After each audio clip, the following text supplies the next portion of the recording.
Hello friends, good afternoon. সবাই কেমন আছো? ভালো আছো? আমিও আছি ভালো। চলো রোজ শেয়ার করি কি রান্না করেছি, দেখাই তোমাদের। গরম গরম ভাত হয়ে গেছে। তো এখানে এই যে কালকে কুন্দুলি ভাজা করেছিলাম, অল্প রয়ে গেছে। এখানে একটু আগের মাছ তরকারি রয়ে গেছে, কালকে ডিমের ঝোলও রয়ে গেছে, আলু দিয়ে দিয়ে। আজকে হয়েছে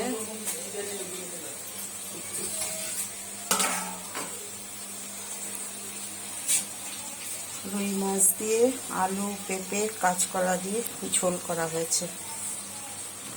আর একটা চাপিলা মাছও রয়েছে এখানে, মানে খয়রা মাছ। রুই মাছ দিয়ে এই যে মাছ, রুই মাছ দিয়ে আলু, পেঁপে, কাঁচকলা দিয়ে ঝোল করা হয়েছে।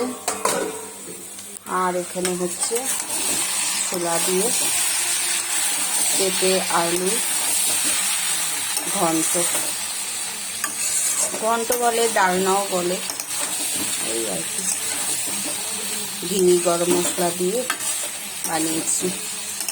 তরকারি আমার হয়ে গেছে, না হব চানা, লাল চানা আছে না, ছোলা, ওই দিয়ে আলু পেঁপে দিয়ে ঘন্ট ডালনা রান্না করেছি। আচ্ছা, আর একবার দেখিয়ে দিই। গরম গরম ভাত হয়ে গেছে। করেছি আজকে রুই মাছ দিয়ে কাঁচকলা, পেঁপে, আলু দিয়ে ঝোল করেছি, 5 ফোড়ন ঝোল দিয়ে। একটা চাপিলা মাছও রয়েছে, বোধহয় ওজনে কম পড়ছিল বোধহয়, তাই দিয়ে দিয়েছি।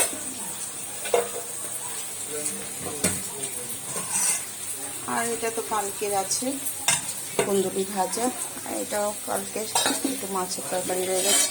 কালকে না, এটা পরশু দিনে রয়ে গেছে। আর এটা কালকে ডিম আলু করেছিলাম, ওই রয়ে গেছে। আজকে শুধু মাছের ঝোল আর পেঁপে আলু ঘন্ট ডালনা,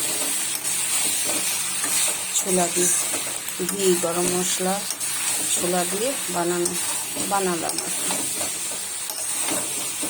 আচ্ছা, ভিডিওটা বেশি বড় করছি না। সবাই ভালো থেকো, সুস্থ থেকো। লাইক, কমেন্ট, শেয়ার করে দিও, ফলো করে দিও। আর ফেসবুকে স্বপ্না চৌধুরী, আর ইউটিউবে স্বপ্না রান্নাঘর সাবস্ক্রাইব করে দিও বন্ধুরা, ফলো করে দিও। ঠিক আছে, সবাই ভালো থেকো, সুস্থ থেকো। Good afternoon.